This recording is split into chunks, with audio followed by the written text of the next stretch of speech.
está perfeitamente cristalizado no modo como Bulling construiu o seu argumento a respeito dos dois conceitos de liberdade que ele julgava eram centrais para a gente entender como efetivamente estava funcionando a principal batalha ideológica e política do seu tempo, entre, de um lado, uma ordem dita liberal nas democracias capitalistas do Ocidente e, de outro lado, uma ordem dita igualitária e, portanto, se promovendo como mais justa, mas fundada em ideais que talvez se mostrassem, como vieram a se mostrar historicamente, mas naquele contexto isso era nebuloso, bastante coercitivos e autoritários. Esse era o dilema, então, a ser enfrentado. Isso é o que os filósofos políticos ingleses clássicos queriam dizer quando usavam essa palavra. Discordavam sobre o grau de amplitude que tal área poderia ou deveria ter.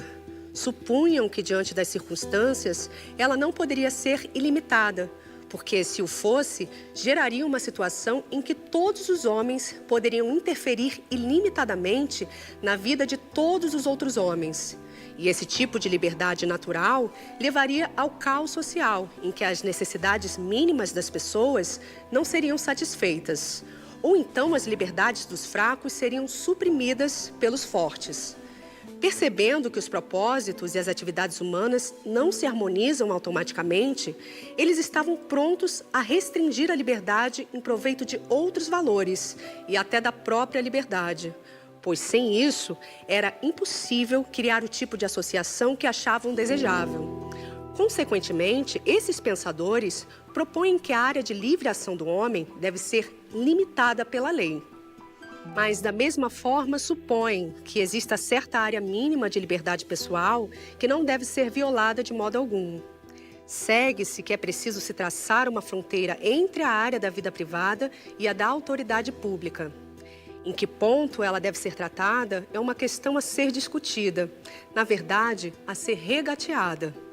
Os homens são, em grande parte, interdependentes, e nenhum homem é capaz de agir de forma tão completamente privada a ponto de nunca interferir de maneira alguma na vida de outros. Liberdade para o peixe graúdo significa morte para o peixe miúdo. A liberdade de alguns deve depender da repressão de outros.